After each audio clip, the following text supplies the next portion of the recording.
Hoy es un día histórico en la vida de nuestra iglesia, en la vida de Champion Forest. Hoy empezamos una nueva iniciativa que vamos a ir desarrollando en las próximas 6 semanas, que se llama Multiply, multiplicación. Esto es esta serie que vamos a ver es de 6 semanas, pero el alcance de esta serie y de esta iniciativa de la iglesia está programada para tener un alcance de 2 años, y es la visión que Dios le ha dado al liderazgo de nuestra iglesia.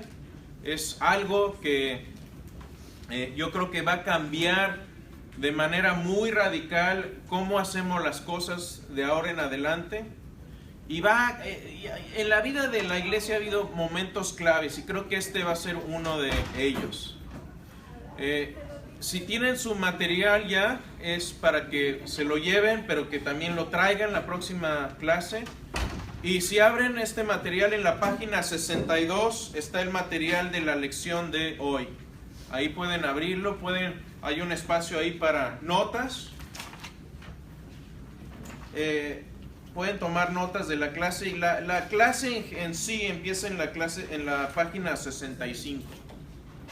Entonces ese es el material que vamos a estar viendo. No tienen que leerlo, no se preocupen. Vamos a comentarlo, vamos a tomar notas.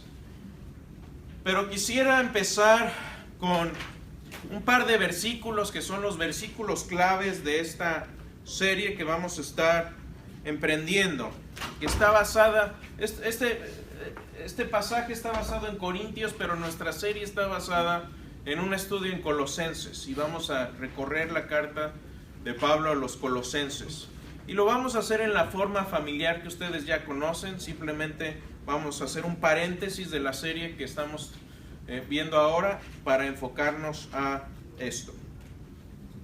Según de Corintios 9, 10 y 11 dice así: pues es Dios quien provee la semilla al agricultor y luego el pan para comer. De la misma manera Él proveerá y aumentará los recursos de ustedes, y luego producirá una gran cosecha de generosidad en ustedes. Efectivamente serán enriquecidos en todo sentido, para que siempre puedan ser generosos, y cuando llevemos sus ofrendas a los que los necesitan, ellos darán gracias a Dios. Como les decía, esto está basado en el estudio que vamos a ver ahora, está basado en Colosenses. Para entender qué es lo que vamos a estar viendo, y no se preocupen, está chica la letra, pero lo van a tener en línea, lo van a poder ver. Pero si ven este mapa, ¿dónde está Colosenses? Bueno, Colosas era una ciudad en el medio de Asia Menor, en lo que hoy es Turquía, y estaba al oeste de la zona que Pablo evangelizó, que conocemos como la zona de Galacia, y está más o menos al sureste de las 7 iglesias que menciona el Apocalipsis. ¿Sí? ¿Cuáles son esas iglesias? Ahí las ven, está Pérgamo, Esmirna, Éfeso, Tiatira, Sardis, Filadelfia y Laodicea. Al este tenemos las iglesias que fundó Pablo: Derbe, Listra, Iconio, Antioquía de Pisidia, Panfilia. Toda esa zona se conoce como Galacia. Bueno, casi en medio de esas dos está la ciudad de Colosas. Y esto fue era una gran ciudad de esta región donde pertenecía Colosas. Estaba en la región de Frigia, así se le llamaba, Frigia, en una provincia romana, y estaba más o menos como a 160 kilómetros al este de Éfeso. Cuando veamos el tercer viaje misionero de Pablo, vamos a ver que Pablo viaja a Éfeso, y está en Éfeso por un periodo bastante largo, como de 3 años. Y es ahí donde Pablo utiliza su centro de operaciones. Así que Colosas estaba relativamente cerca.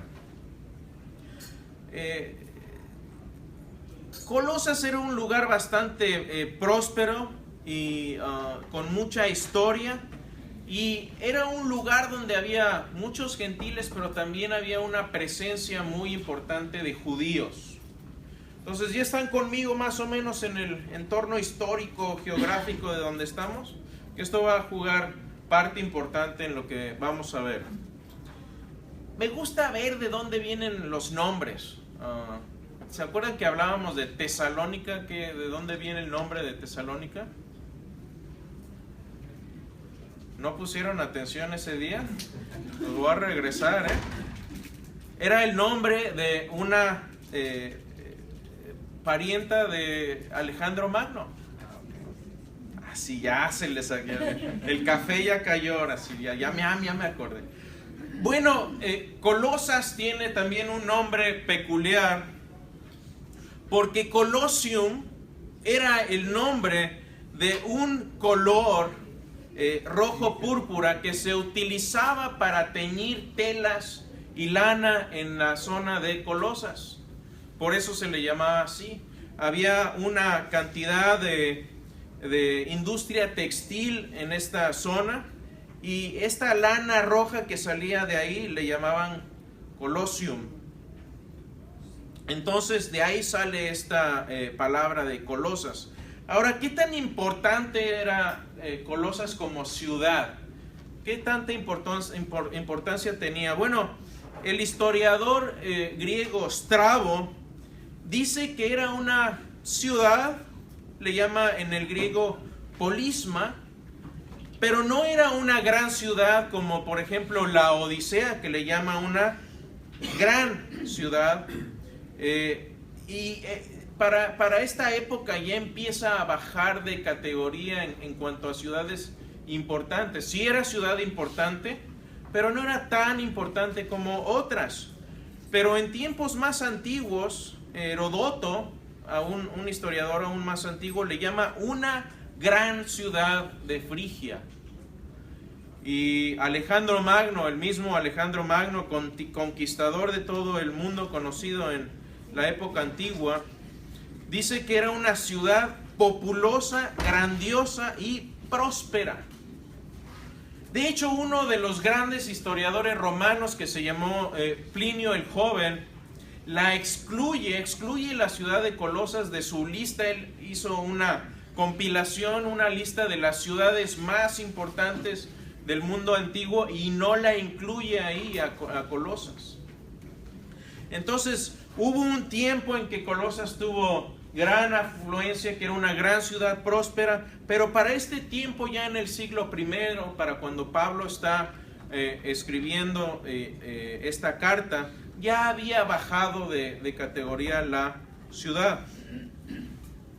Ahora, ¿qué relación tenía Pablo con esta ciudad de Colosas?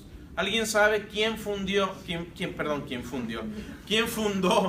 la iglesia en Colosas? Ahí les va una más difícil. ¿Quién fundó la iglesia en Roma? Pablo escribe la carta más grande que tiene, que tenemos en el Nuevo Testamento, se le escribe a los romanos.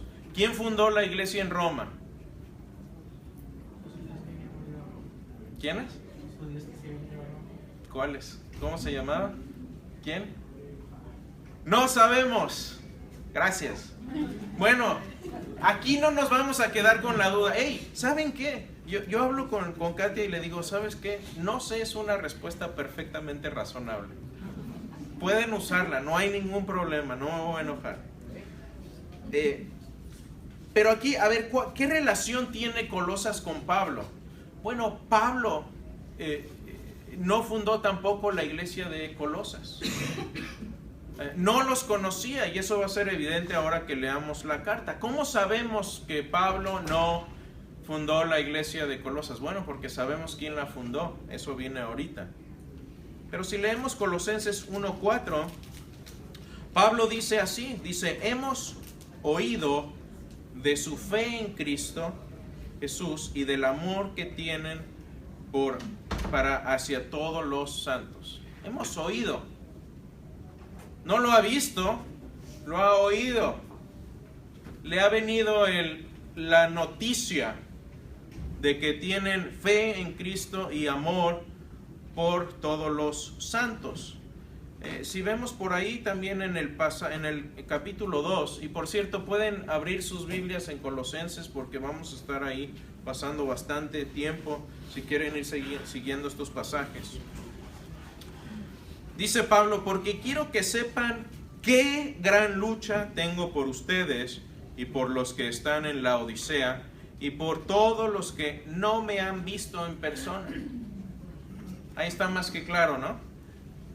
Colosas era una iglesia ya formada, ya con cierta madurez, pero Pablo había oído de ellos, pero no le habían visto. Ahora,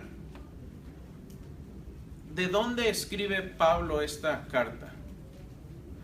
Bueno, sabemos que pasó, tenemos varios datos ya, ¿no? Históricos. Primero, sabemos que Pablo no estuvo ahí físicamente con ellos, que él no fundó esa iglesia.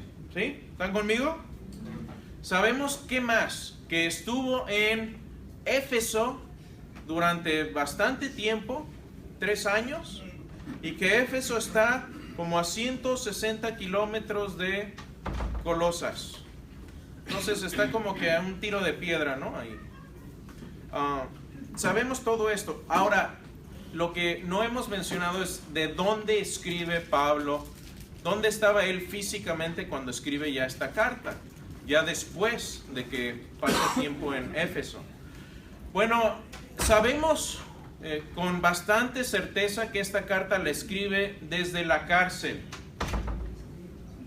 ¿Alguien de ustedes ha recibido alguna carta de la cárcel? ¿Sí? Ok. Aquí tengo una. No es invento. Esta es una carta de una persona en la cárcel. Se las puedo pasar para que la lean, pero es una... aquí habla de sus luchas. Es una persona que a los 18 años entró a la cárcel, y eso fue hace 20 años. Se las voy a pasar para que la lean, la pueden ojear, pasarla.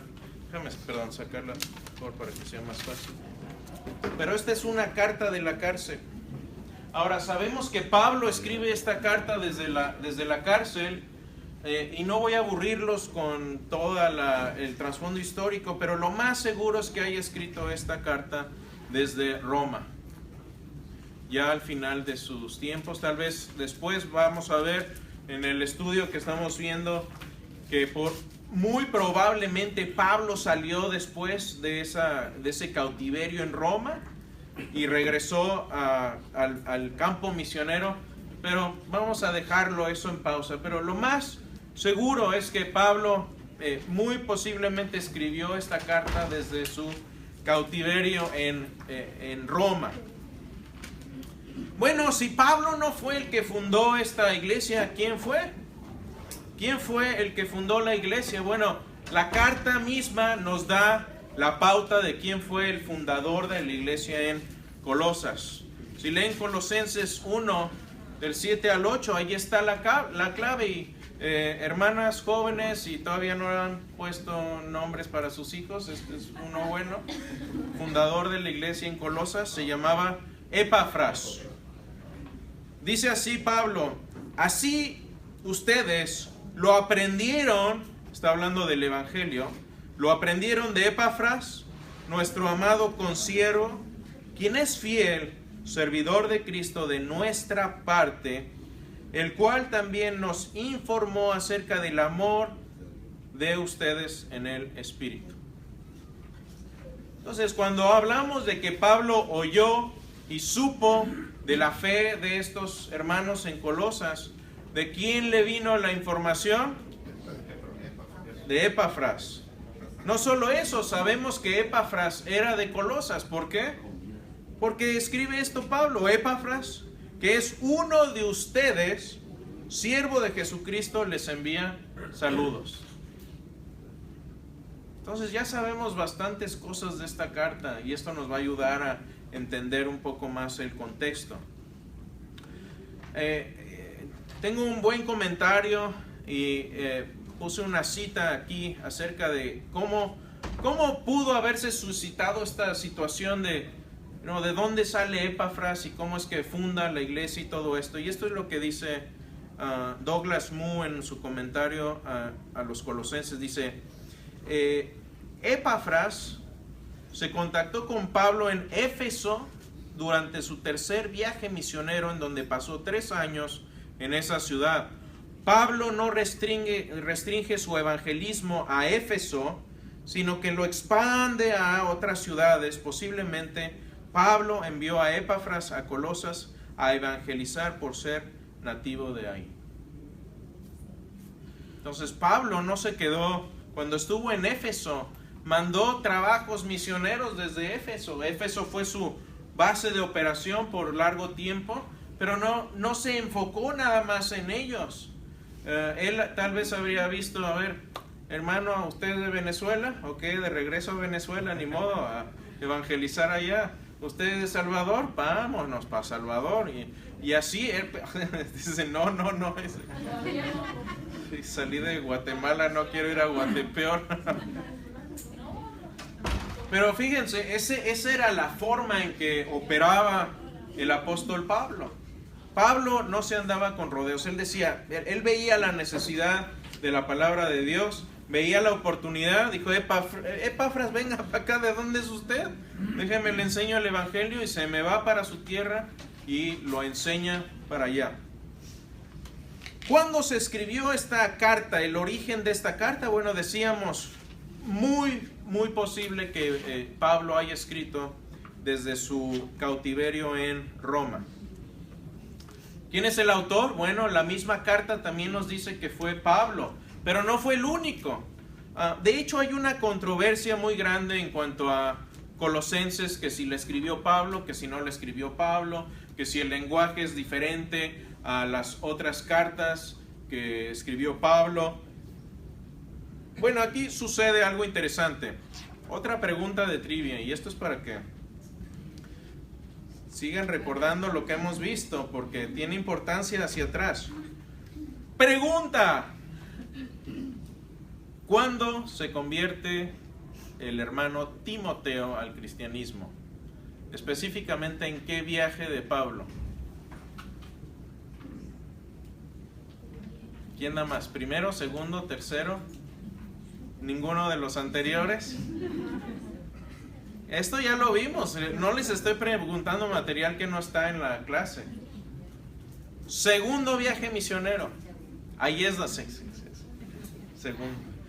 En el segundo viaje misionero es donde Pablo encuentra a un jovencito ahí, Timoteo, y se convierte al cristianismo, lo acoge, lo toma, lo discipula. Y Timoteo se convertiría en una pieza clave, porque Timoteo sabía escribir. Entonces Pablo, en esta carta, es interesante, si ven el final de la carta, si tienen sus Biblias, van a ver que Pablo dice, yo aquí firmo la carta.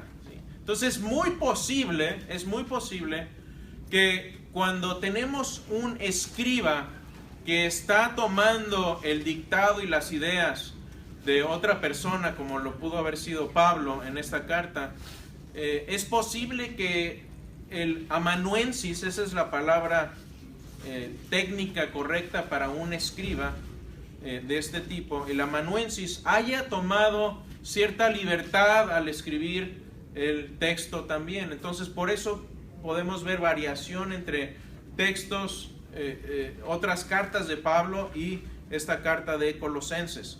No tiene nada extraño la carta, simplemente algunos estudiosos ven el estilo, el tipo de lenguaje y dicen, porque no era un dictado por dictado, era un poco más complejo que eso. Entonces aquí Pablo es el autor principal, dice Pablo, apóstol de Jesucristo, mediante la voluntad de Dios, y el hermano Timoteo. Entonces, cuando tenemos, les decía, una persona antes, primero en orden, en una carta de este tipo, el autor principal se pone, como dicen los burros primero, era normal aquí poner el burro por delante, ¿sí? Lo vemos maleducado a lo mejor en nuestra época hoy, pero eso era algo muy normal porque es el autor principal de la carta, pero también manda saludos por parte de Timoteo. Ahora, ¿cuál es la ocasión de la carta? La ocasión de la carta es siempre, ¿por qué escribió esto Pablo? ¿Cuál era la razón principal por haber escrito este libro, esta epístola, este mensaje que iba a mandar Pablo escrito con Epafras para leerse en la iglesia de Colosas? ¿Cuáles eran los problemas? Bueno, a ver si reconocen esta parte.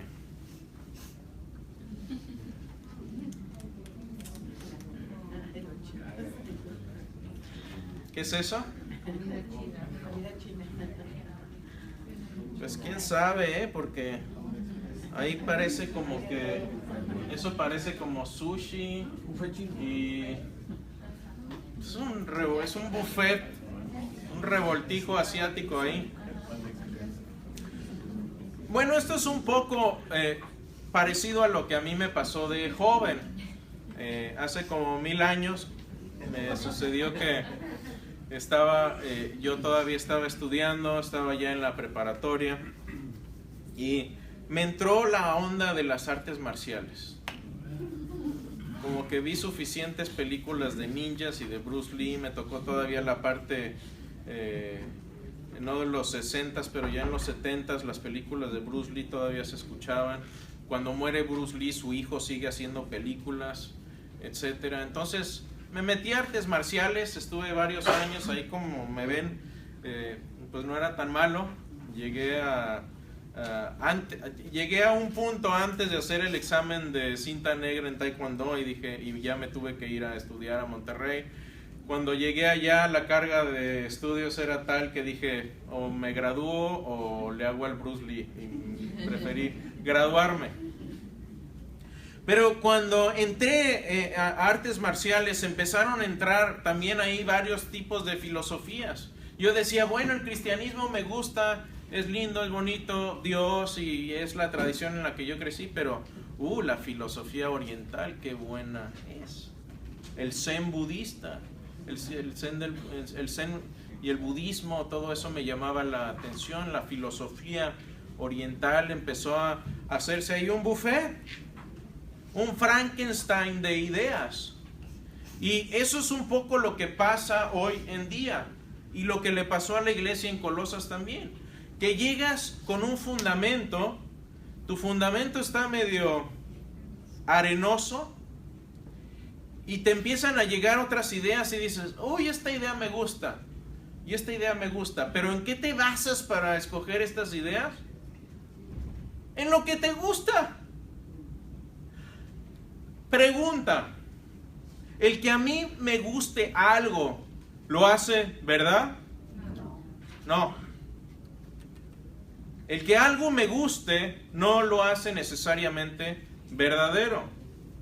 Entonces, como cristianos, no es que nos guste el cristianismo y por eso seamos cristianos, es porque la realidad nos empuja, ¿sí?, a amar a Cristo porque Él existe, porque vino a morir por nosotros, porque fue algo histórico que sucedió, no porque a mí me piace, como dicen los italianos.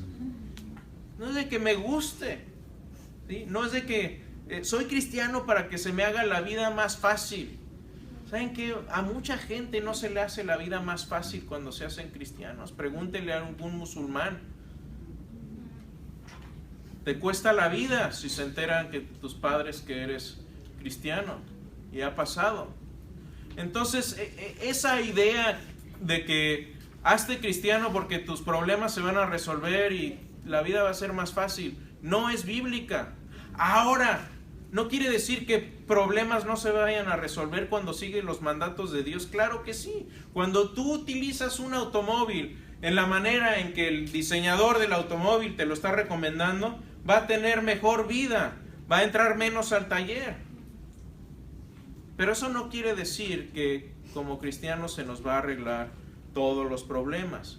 Y aquí la ocasión sucede algo similar con la iglesia de Colosas, porque empiezan a... Pablo les manda a Epafras con un fundamento sólido del cristianismo, del mensaje del evangelio. ¿Y qué pasa con ellos?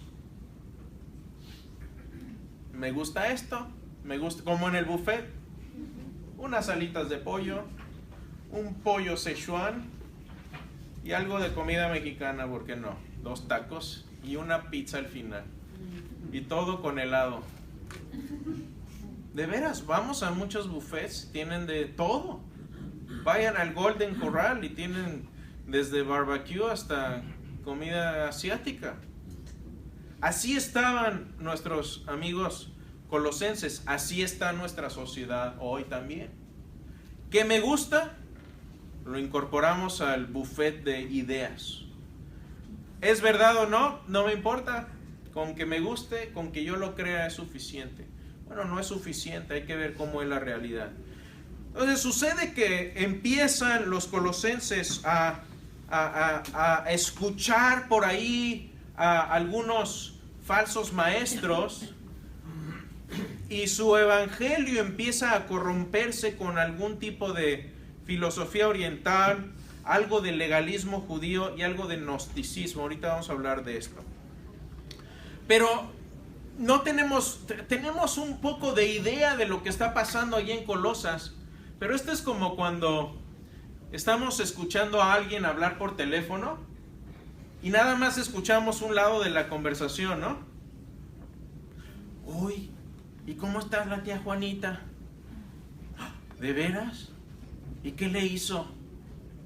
Oye, pero eso está muy mal.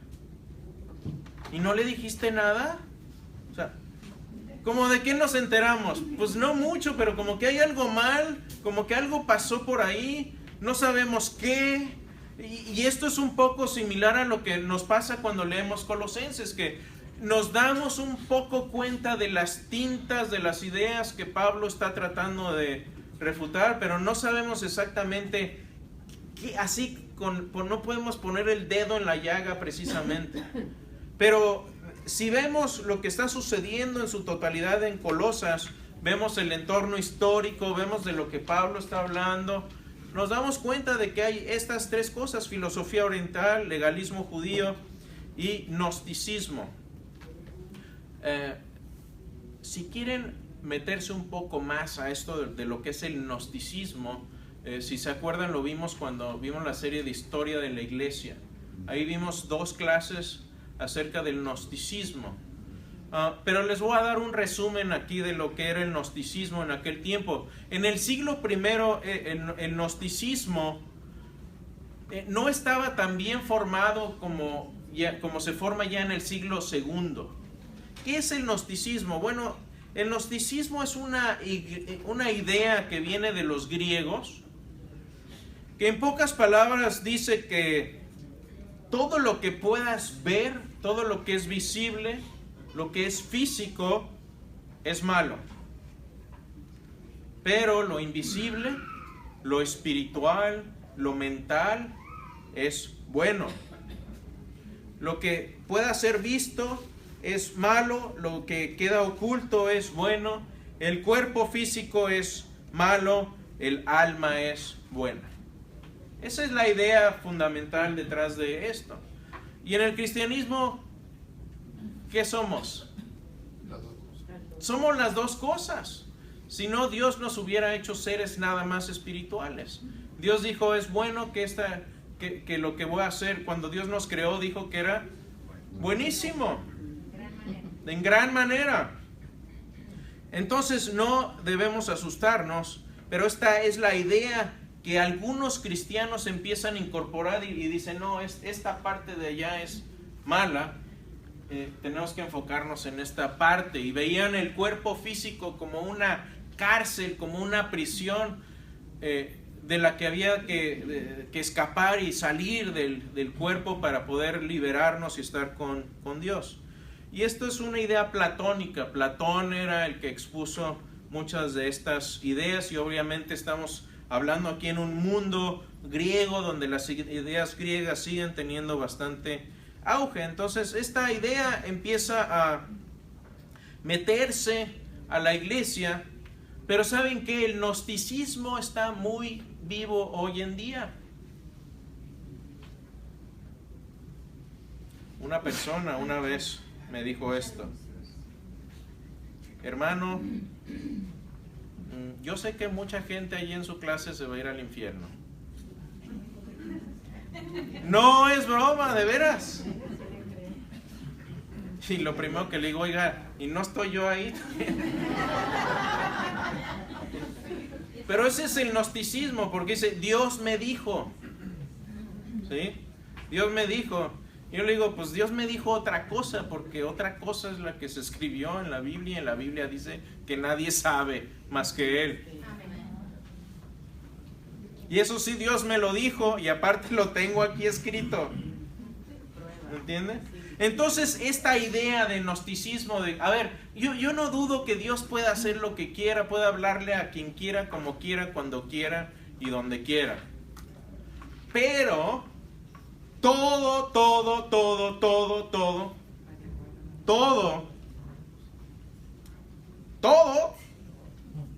está sujeto a la palabra de Dios. Entonces, cuando escuchamos estas cosas, a ver, a mí me han llegado y me han dicho, hermano, yo le profetizo que va a pasar esto. Hay que agárrelo y guárdelo, póngalo ahí en el buffer, no sé. A lo mejor sí es de Dios, a lo mejor no. Lo más seguro es, como dicen, que quién sabe. Pero si es de Dios, va a haber confirmación, va a haber palabra de Dios, va a haber otras cosas. Pero ¿saben qué? Si estamos esperando el milagrito, el próximo milagrito, como si fuera una droga, estamos mal. Porque eso no es lo que Dios vino a hacer, la revelación. A ver, cuando los fariseos vienen y le piden más revelación a Dios, a Jesús, dice, oye, haznos un milagro y ya te creemos. ¿Y qué dice Jesús? Sí, déjame hacer una paloma. ¿Fue lo que hizo? No, ¿qué fue lo que hizo? Sacó el mazo, les dijo, esta generación adúltera pide señal, mas una señal no le será dada, mas la señal de Jonás. ¿Cuál es la señal de Jonás? Que estuvo muerto 3 días y resucitó. A ver, yo no creo que alguien vaya a aguantar 3 días en el vientre de un gran pez vivo. Ese es el punto de Jesús, que Jonás se murió ahí adentro. No sé si ya estaba hasta medio digerido cuando el pez lo escupe en la playa y Dios lo regenera, no sé. Me gustaría ver esa película. Cuando esté con él le voy a decir, Señor, pásame esta película porque quiero ver cómo pasó eso. Mi hija, que es veterinaria, yo creo que se va a deleitar con eso, que quiere ser veterinaria.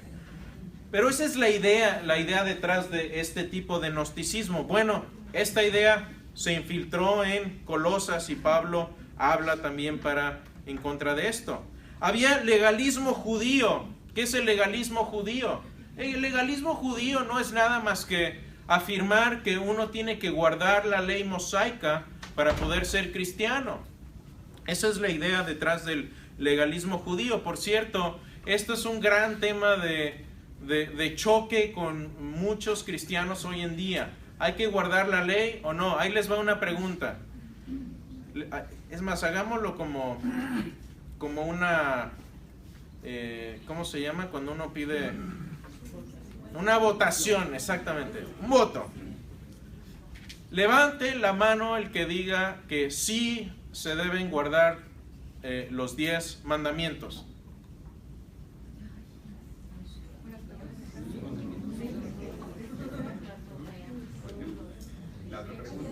No, a ver, pero primero levántenla. ¿Es sí o no? ¿Sí? Ok. No se vale abstencionismos, ¿eh? Ya los conozco. Segunda pregunta. ¿Ustedes festejaron el sábado ayer? porque ese es el mandamiento número 4.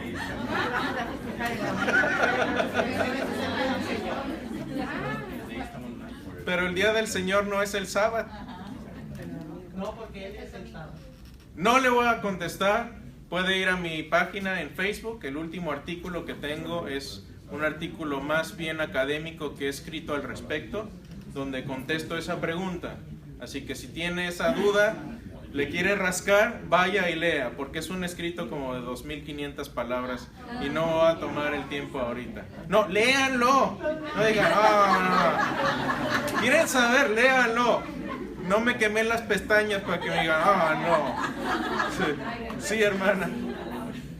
No, solo que, bueno, a mi criterio, si yo tomo los 10 mandamientos como el todo de mi salvación, pues no los cumplimos. Pero si yo lo tomo como parte de mi vida como cristiana, de saber que hay cosas que son ordenadas ahí, que las debo de hacer, porque el texto que dice, el que sabe hacerlo, el que sabe hacer lo bueno y no lo hace, le es pecado. Si yo sé que todas estas, vamos a decir, decretos bíblicos son bien para mí y no lo hago, me es pecado, claro está. Caigo en mucho de eso, pero mi vida como cristiana es como estar al día, ¿no? O sea, Señor, quiero mejorar en esto, quiero mejorar en otro. Pero vuelvo y repito, si lo tomo como el todo para mi vida cristiana, pues no lo cumplo. Bueno, eso si lo trato día a día. Les voy a poner un ejemplo que usa Pablo, no es idea mía, esta es idea de Pablo. Y este es el resumen de la relación entre el cristiano de hoy y la ley. Y me gusta esa analogía de Pablo, pero ¿cuántos de ustedes son mayores de edad? A ver, levanten la mano. Ok. ¿Cuántos de ustedes todavía tienen una nana?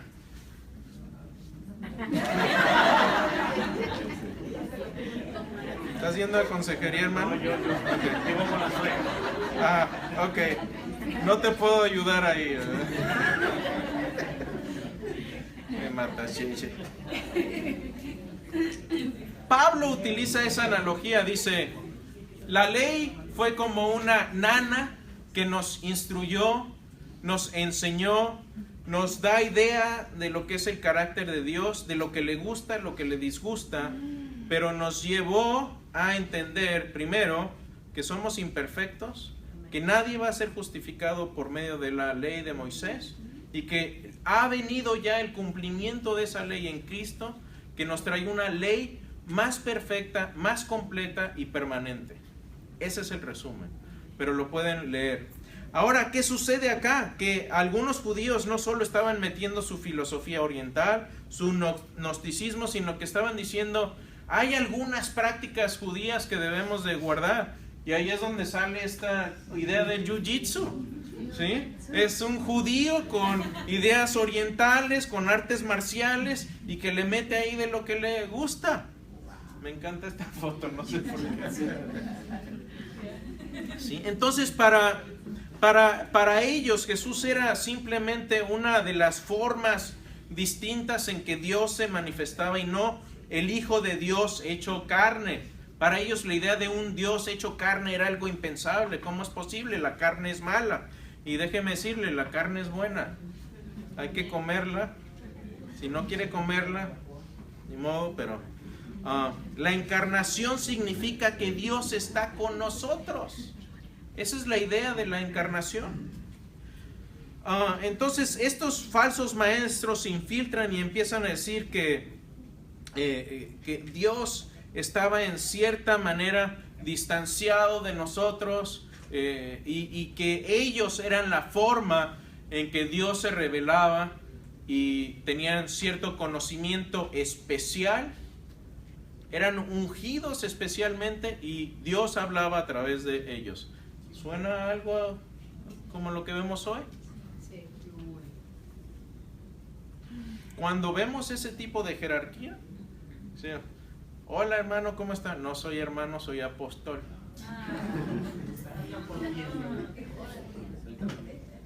Eso para mí es algo está pasando aquí. Así que la idea es Yo sé más que tú, Dios me habla a mí y tú debes aprender a través de lo que yo te estoy diciendo. Así que venga la cartera. Sí, es mucho lo que pasa hoy. Es triste, da risa, pero es triste. Es lo que pasa en muchas iglesias hoy en día. Así que aquí quiero incomodarme y quiero incomodarlos un poco, y aquí es donde entramos un poco a la aplicación de esto. Porque yo me pongo en los zapatos de Epafras. Uy, ¿cómo hubiera querido yo aprender a los pies del apóstol Pablo? Me hubiera encantado estar con él y preguntarle y decirle, ¿cómo fue tu encuentro con el Señor en Damasco? Porque, mano, eras un asesino. Estabas empedernidamente convencido de que los cristianos estaban mal y decidiste cambiar de opinión. Y el perseguidor se convierte en perseguido. Pablo, explícame eso. Quiero saber cómo fue eso. Epafras tuvo la oportunidad de hacer eso y más, y de convivir con él. Yo creo que Epafras, debe haber impactado de haber escuchado el testimonio de Pablo. Y aquí está la opción que tenía Epafras. Uy, Éfeso, qué bonito, un centro cultural, un centro de... ahí tenía que pasar todo el comercio por todas partes, por Éfeso. Y Epafras pudo haber dicho, ¿sabes qué, Pablo? Aquí estamos cómodos, mano, mira, aquí tengo mi control remoto, mi café. ¿A quién no le gustaría estar ahí en ese lugar? Una chimenea ahí, un chocolate, un café caliente, el iPhone y el control. ¿Qué más puedes pedir? Es triste, pero eso pudo haber dicho Epafras. Yo aquí me quedo. Aquí está bien padre. Aquí en Champion Forest tenemos de todo. Estamos cómodos. Tenemos 2 pantallas. Hay luz, hermanos. Yo he estado en iglesias en África que no tienen ni piso ni techo. Y alaban con más alegría.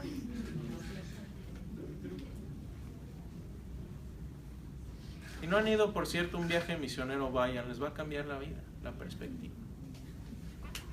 ¿Y qué dice Epafras? ¿Sabes qué? ¿Está el camino fácil o está el camino difícil?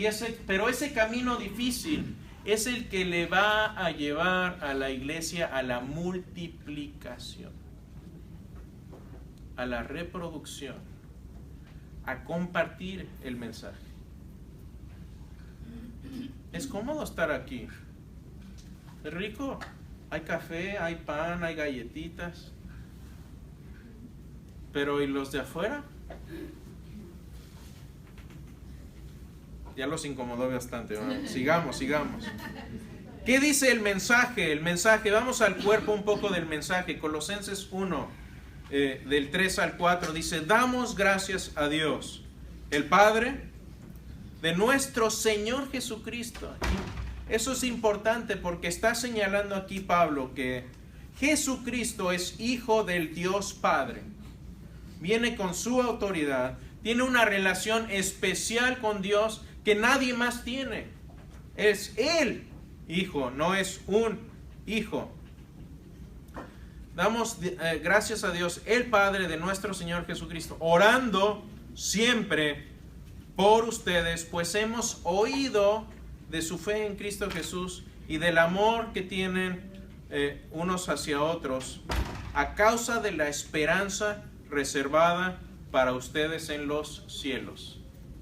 Aquí ya en el saludo vemos para dónde Pablo se está enfilando. Y el lugar hacia donde Pablo se está enfilando es hacia la ¿qué? Esperanza reservada para ustedes aquí en la tierra, aquí, ahorita y ahora. La esperanza cristiana está en el futuro, mis hermanos, no ahorita y ahora. Esa es la esperanza. En el primero, segundo y tercer siglo, a los hermanos cristianos literalmente los mataron como perros, pero tenían esperanza, porque sabían en lo que habían creído.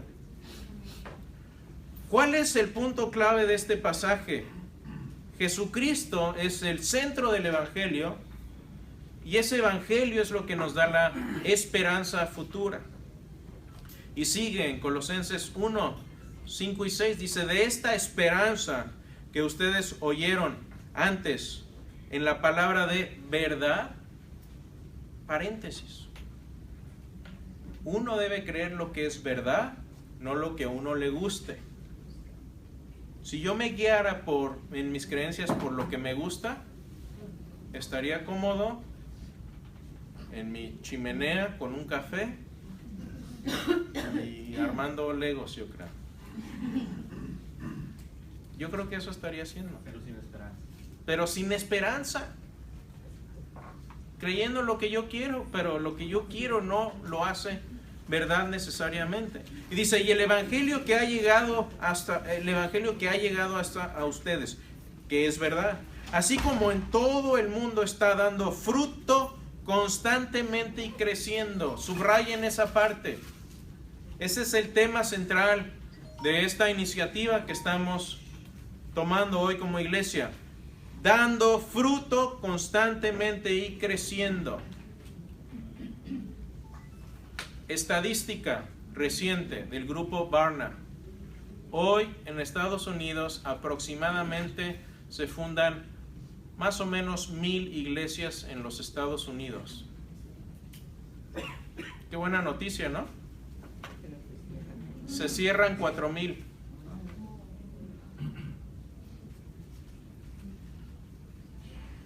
¿Sabe por qué? Porque no estamos dando fruto constantemente y no estamos creciendo. Ese es el problema. Así lo ha estado haciendo también en ustedes desde el día que oyeron y comprendieron la gracia de Dios en, de nuevo la palabra, verdad. Puntos clave: el evangelio lo creemos porque creemos que es verdad. Y el evangelio debe escucharse y entenderse. Ese es el prerequisito para que haya un fruto constantemente y que crezcamos. Queremos crecer como iglesia, como clase, como personas. Debemos creer la verdad y debemos oírla y entenderla. Así que estos son los puntos claves de esta parte. Primero, que el evangelio es algo que está basado en Jesucristo. No está basado en lo que me gusta, en lo que no me gusta, en lo que me dijeron. Está basado en Jesucristo. Eso nos da esperanza y lo creemos porque es verdad. ¿Está claro? Pueden tomar notas de esto si quieren. Si no, lo voy a enviar también. Y finalmente, este evangelio debe oírse, debe escucharse y debe entenderse.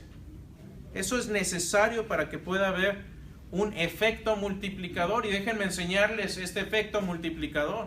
Pero esta es la raíz de lo que está pasando aquí.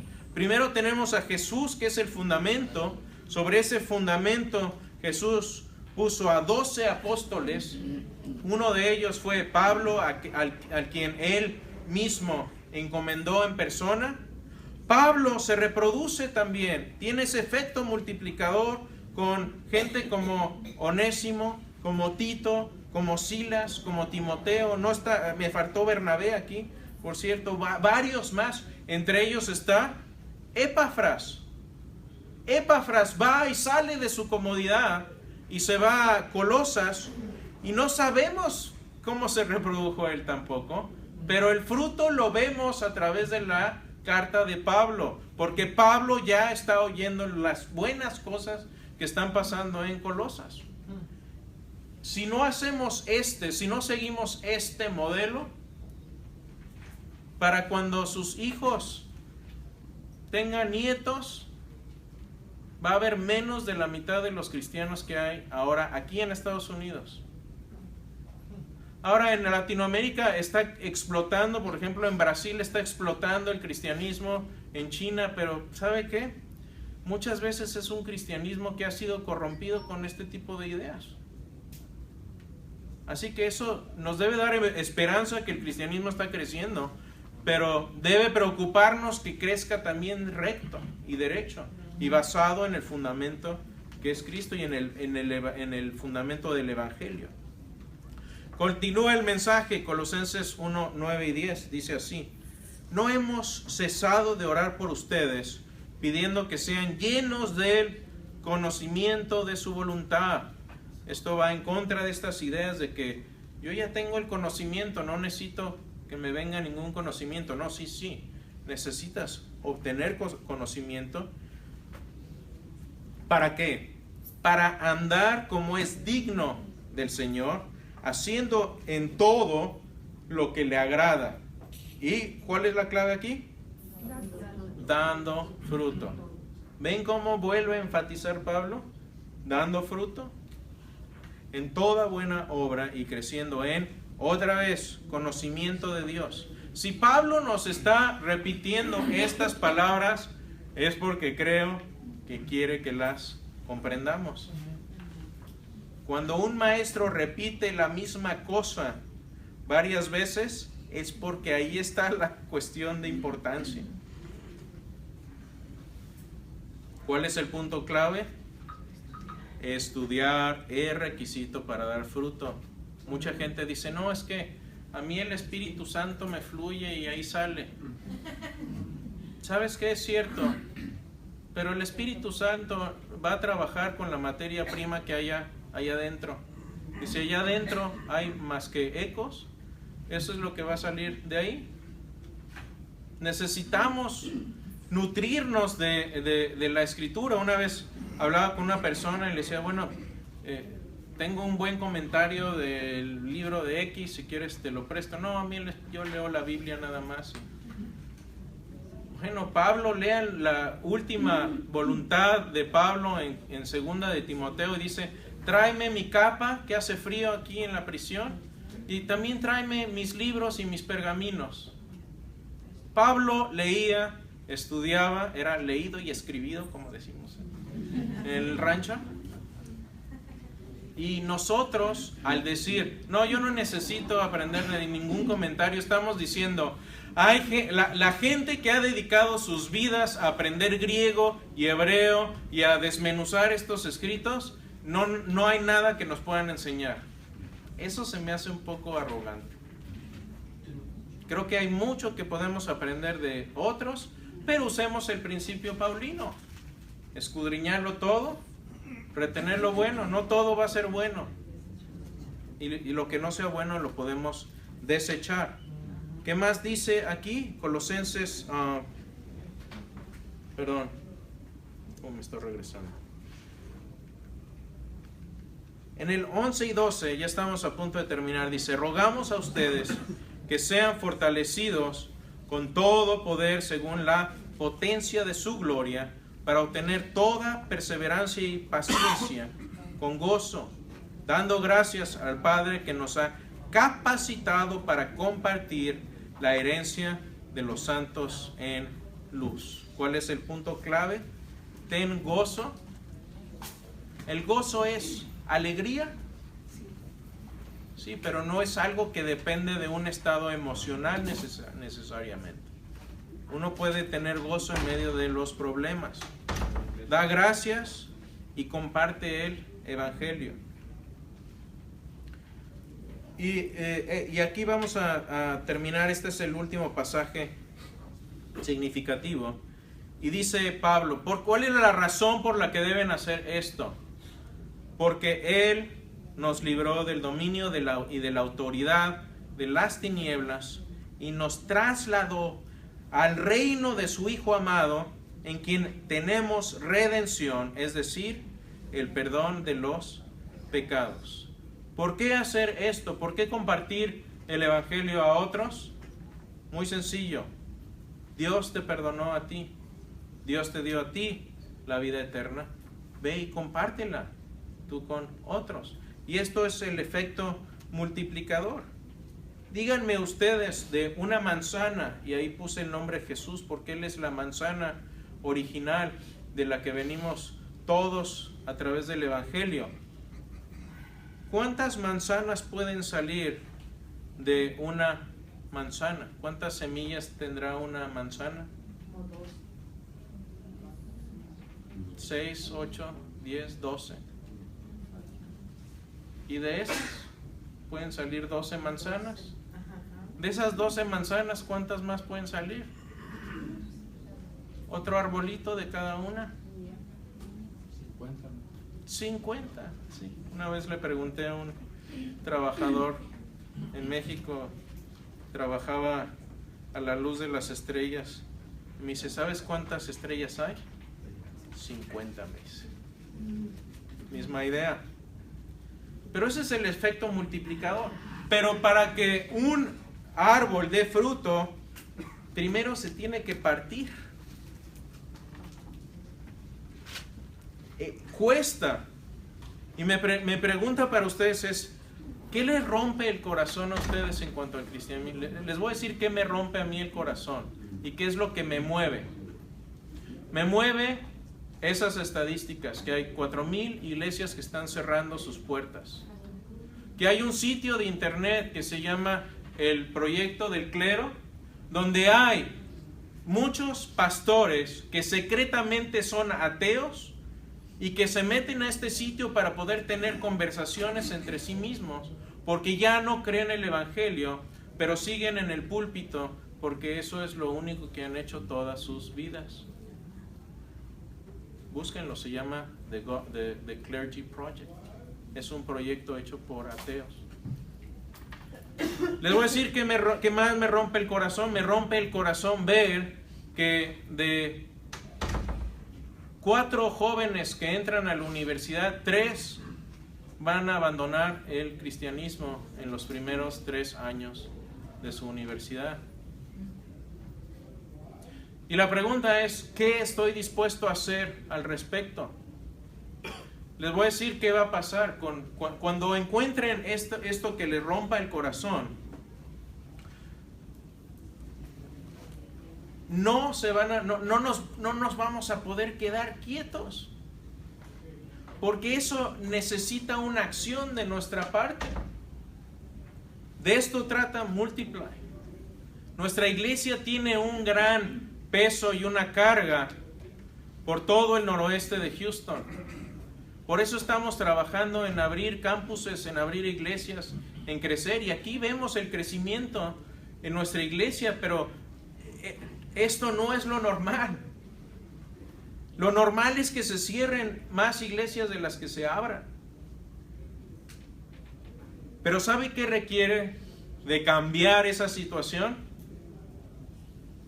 Y aquí entra la parte controversial. Requiere tiempo, requiere recursos, requiere de dinero, requiere de sudor, requiere de aprender y de estudiar. Queremos cambiar la situación del noroeste de Houston y del mundo entero, porque aquí nos ve mucha gente de todas partes. Todo el tiempo estoy contestando preguntas y mensajes de gente que nos ve en todo el mundo. Tenemos grandes recursos como es el internet. Por eso escribo escritos de por qué la ley es importante para el cristiano de hoy, si los 10 mandamientos se deben guardar o no. Y paso 2,500 palabras pensando en esto. ¿Por qué es importante? Porque me rompe el corazón que no entendamos estas cosas. Muchos ateos vienen y dicen, a ver, ustedes cristianitos, ¿por qué? ¿Por qué sí se toman literalmente toda la Biblia, pero donde dice no coman camarones? Ay, sí, pero ahí los veo en el Mariscos Vida todos los domingos. ¿Qué pasó? Hay que entender estas cosas. Y ese es el principio de esta iniciativa. Un fruto. Y Jesús utilizó mucho esta analogía para terminar. Un árbol que está pegado al tronco va a dar fruto. Y Jesús dijo esto: yo soy la vid, ustedes son las ramas. El que permanece en mí dará mucho fruto. ¿Qué pasa con el que no da fruto? será cortado y echado a las llamas. Tomemos esas palabras en serio.